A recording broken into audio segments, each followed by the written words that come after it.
Fantastic. So thank you very much for having me back. I hope that means it was of interest the last time. I'm not sure how many of you in the room were present for the previous conference, but there was certainly a lot of interest in this subject area.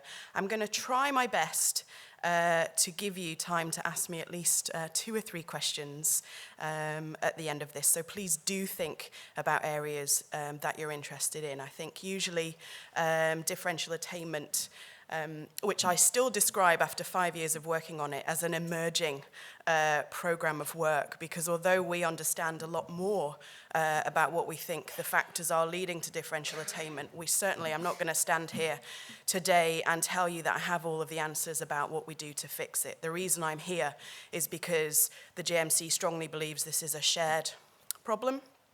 We are investing time and resources and energy in research, data collection and publication, and other collaborative working on trying to understand and address the issue.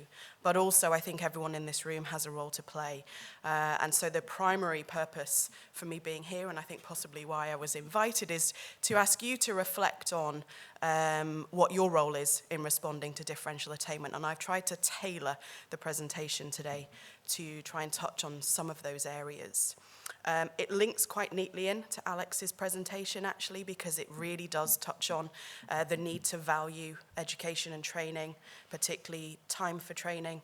It also, I think, touches on the need to value individuals and sort of, health and well-being of individuals. So I think there's quite a lot of themes running through your new strategy that would really touch on the ways of improving and reducing the gaps that we see. So, can I just get a few nods or shakings of head around the room? Does everyone heard of differential attainment? Broadly, does it feature in your, no? There's quite a lot of shaking of head. Great, that's why I'm here. Okay, so this is the definition that Kath Wolf produced in 2016. We commissioned some work from her. It is broadly describing unexplained variation. Can you hear me okay, by the way? Yeah. It's broadly describing unexplained variation between groups of doctors in training who share protected characteristics and those who don't share the same protected characteristics. It's quite a technical definition. I'm just going to pick up on a few words to explain what we mean by that. So we're talking about groups of doctors.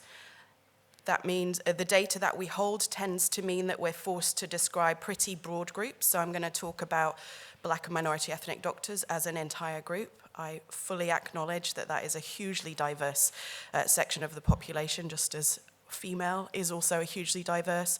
The data drives us in that direction, and it's a way of us talking about an issue, but I fully appreciate that actually where we want to get to is an ability to understand some of the detail that sits within those groups, but also I guess the solutions are actually about recognizing that we're all individuals. So I'm going to talk about groups to describe the problem, but I don't think the solution sits in the description of collective groups. I hope that's sort of a reasonable way of approaching it. Unexplained is the other word that I just want to talk about a little bit. So we do know a little bit more about why we think there are differences in outcomes between different demographic groups, but it's still not a fully understood phenomena. And I'm going to show you some scenarios where we see different outcomes. But I'm also going to show you that across higher education, more generally, differential attainment exists as a phenomena. We think that some of the root causes are actually very difficult to measure. We think they're embedded in experience of training, support from trainers, a whole range of factors that are pretty difficult to measure. And we think that because we have put all of the data that the GMC holds, which is quite a significant amount in terms of demographic characteristics and various other things, what specialty you're in, where you are, all of those other factors. And the statistical model can only account for about 20% of the variation that we see, which means there's a huge amount of stuff driving the outcomes that we can't measure at the moment now. That maybe that we don't hold the data for everything, we certainly don't. But I think it's more likely that a lot of this is about individual experience and training pathways, for example. One of the things that does come out repeatedly is although there are differences by different demographic groups, so there's gender differences, if you look at single characteristics, in the multivariate analysis, ethnicity remains the strongest predictive factor of outcomes. And that's the reason why the GMC is focused on this work, to look at why there is an ethnic attainment gap, even when you account for socioeconomic status, gender, age, parental occupation, a whole range of factors that we're able to measure. And we're going to ask you today to think specifically about why this issue affects UK graduated doctors. Usually when I talk to groups about differential attainment, they immediately begin to think about overseas graduates and people coming into the UK workforce and the challenges that undoubtedly brings with it. But this is also something that affects those who've graduated from UK medical schools, the vast majority of whom will have been born, bred and educated in this country. And differential attainment affects those groups as well. So I'm going to ask you to specifically think about those groups when I'm talking today. So I'm going to run through what the data tells us about the differentials, and I'm going to give you some examples from outside of medicine as well. We're going to have a look at what the research says about what we think the root causes are, why we see the differentials that we do. And then I'm going to talk about what we know, which isn't a huge amount, about the interventions that might actually make a difference and reduce or eliminate the gaps that we can see. Okay, so I apologize for the color scheme that I've chosen here. This is probably the worst color scheme you could have picked for a presentation. But essentially, this is showing you the A-level outcomes by ethnicity. The first line is white students, and all of the rest are different groups of Black and minority ethnic students. This is England data, so I apologize for that. I couldn't find any Welsh data out there. I'm sure it might be, but I couldn't find it.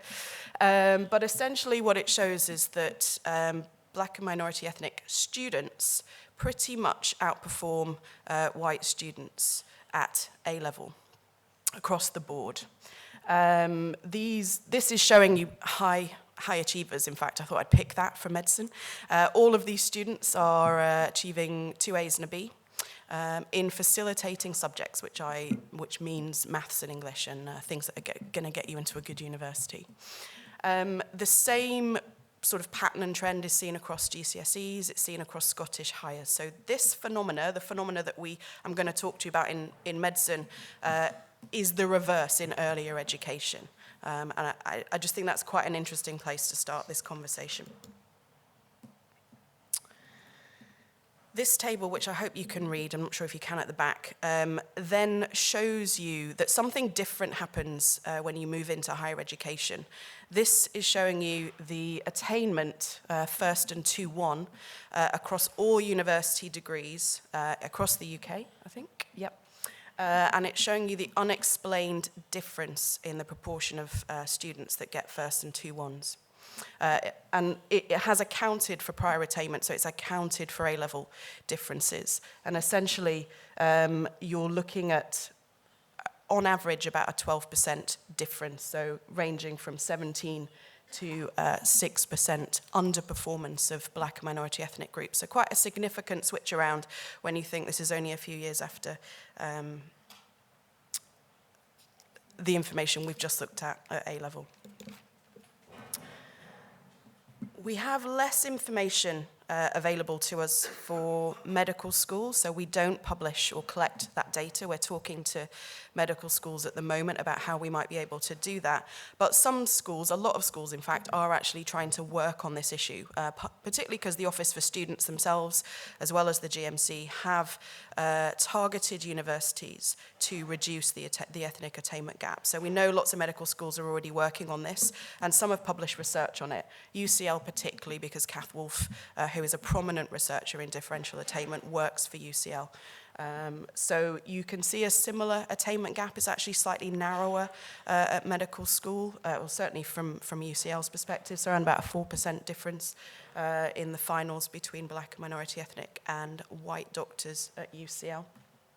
And she's looked at a meta-analysis across a whole range of undergraduate data that she could get access to, and found that there was a negative correlation of being black and minority ethnic across every single measure that she could see. For foundation school, I thought I might show you some data that we have from the National Training Survey on experience and perception of training. So this shows that foundation doctors are less likely to feel prepared for their first clinical placement. And this touches on some of the feedback or emerging feedback that we're getting from medical schools that suggests that the gap might be increasing at the transition point from sort of academic to clinical placements. So that's an area that we're quite interested in exploring. This is the data that might be more familiar to you.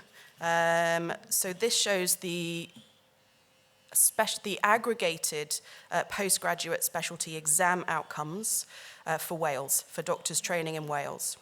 This is for UK graduates only, and there is a 17% difference in the pass rates for UK black and minority ethnic doctors in Wales compared to white graduates in Wales. So that is a significant difference. That is really where we started this whole project from.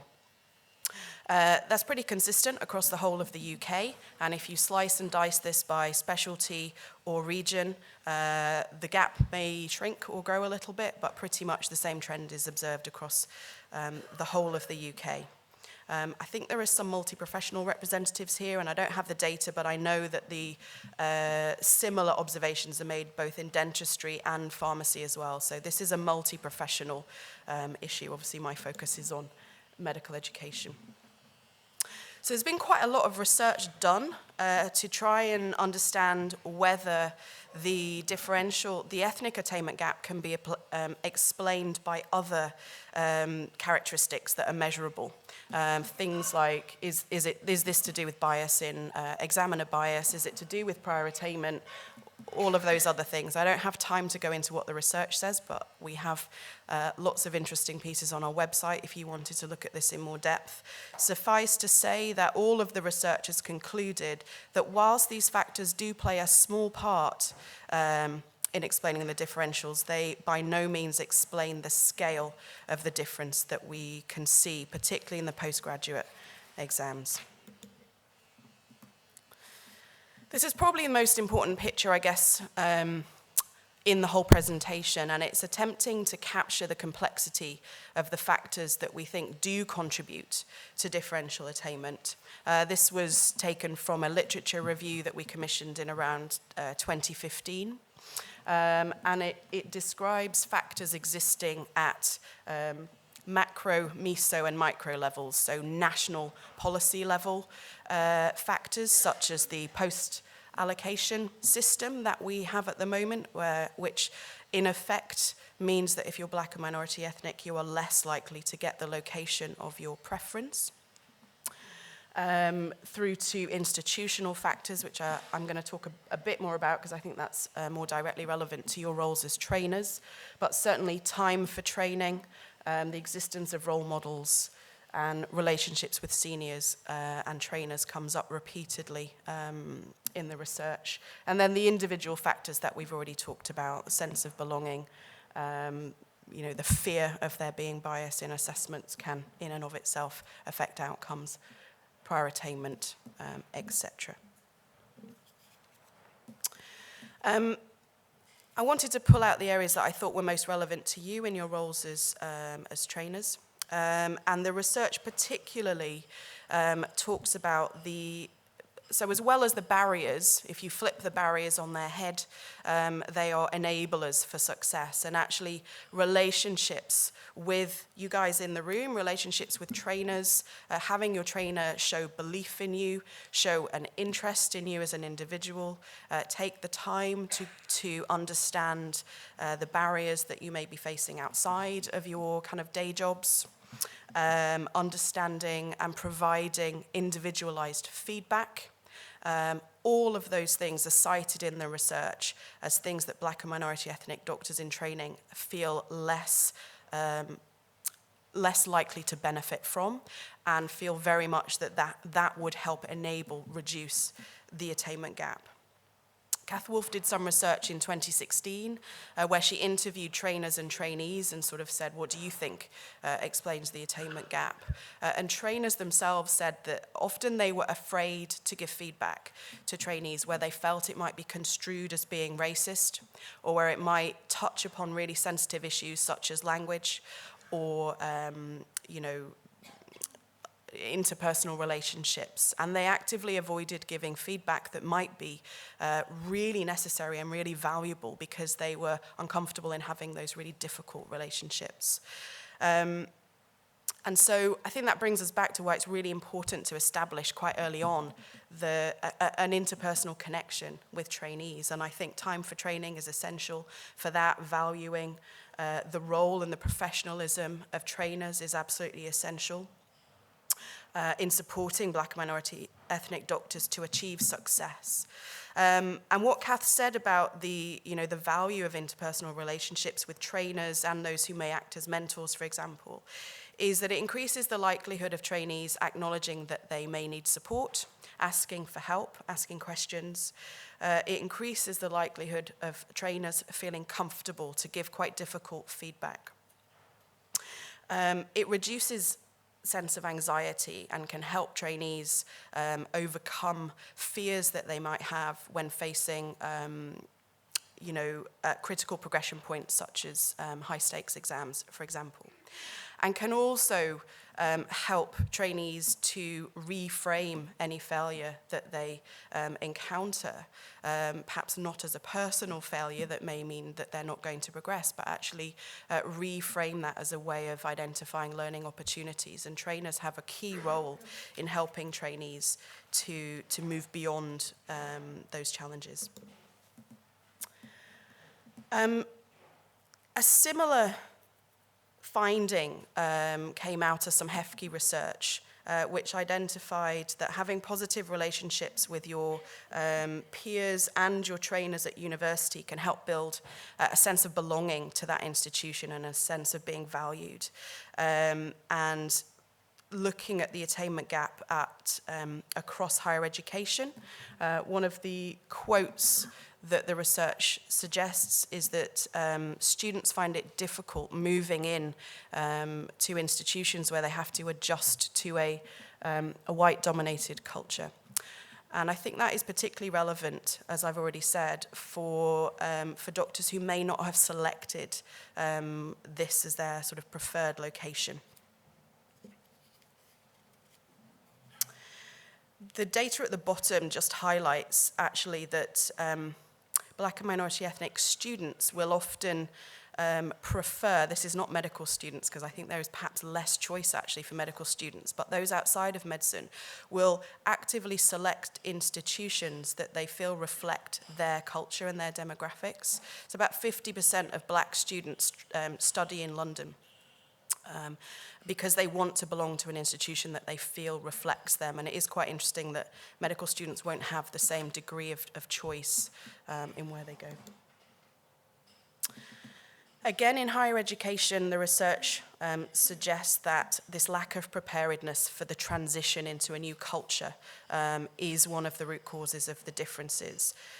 So in the research, it actually says a lack of preparedness for dealing with differences between yourself and your peers for the first time that you might have encountered, whether that's differences in experience or wealth or background or culture, and maybe not having the family support to help you prepare for that.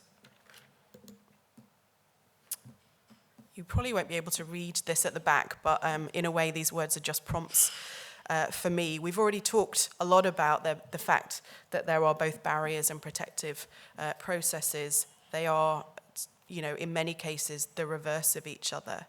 And the protective processes that the research has identified for Black and minority ethnic doctors are no different to those that are supportive of education and learning more broadly. The building of relationships, having a broad network of support, whether that is a combination of mentors, peers and trainers, hugely increases the support that trainees can receive and hugely increases the likelihood that you're going to receive a diverse range of feedback early and honest feedback. And that means that you're likely to be better prepared when you enter or are preparing for high-stakes exams or critical progression points in your training. I'm going to whiz through the last few slides. Thank you. We're okay. Good. So there is a huge amount of activity that is ongoing at the moment. These are just some examples. You don't need to read these, but this is just to give you a flavour of the number and the range of case studies that my team at the GMC have been gathering to share with HEIW and others who are tackling this issue. We've met with every single postgraduate dean in the last 12 months, and we've asked each dean to develop a local action plan for their area as to how they're going to tackle the attainment gap.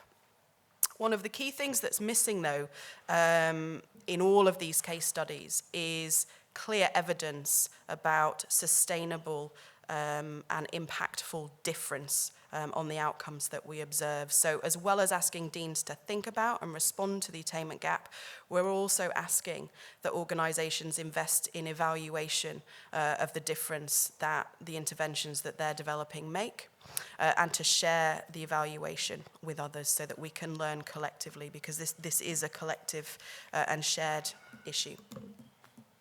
There is some building of evidence, just to give some light at the end of the tunnel. This is, there is some emerging evidence from a range of organisations. I've picked on this one because it's quite clear that it's made a significant difference to the outcomes. But in the Northwest, they've developed a programme of support for trainees who failed their GP CSA exam. The support focuses on coaching for both the trainee and the trainer together from a GP examiner, and then to work on a collective action plan. And you can see the significant increase in pass rates that they've managed to achieve. It's a relatively small pilot. There's a lot more work to be done to see if it's sustainable. It has rolled out across the whole of the Northwest in the last year, and I think 2 or 3 other deaneries are taking this on. So I think in the next year we'll see whether we've got evidence, that this is sustainable. And finally, I just wanted to pick up on some research outside of medicine from the Harvard Business Review, published in 2016, which looked at around 100 different organizations across a 30-year period and the initiatives that they trialed to try and improve the outcomes for BME staff. Some really big organizations like Coca-Cola. And they evaluated whether it appeared to have had a difference in the organization. And you won't be able to read it, but the red box highlights the 3 areas that did show a significant difference and the interventions. The most important one, I think, is mentoring. The other 2 are actually the same in my mind, but they are giving someone responsibility in the organization for monitoring and reducing the attainment gap. There is evidence building. The Office for Students are about to have been trialling for the last 2 years some work with with universities, and they're about to release those findings in November. So we're kind of eagerly awaiting what we might be able to learn from their findings. So I'm going to leave it there. There's probably a lot of information to try and take in. I hope it was thought-provoking. I hope that you have some reflections for me and maybe some questions for me about your role as trainers.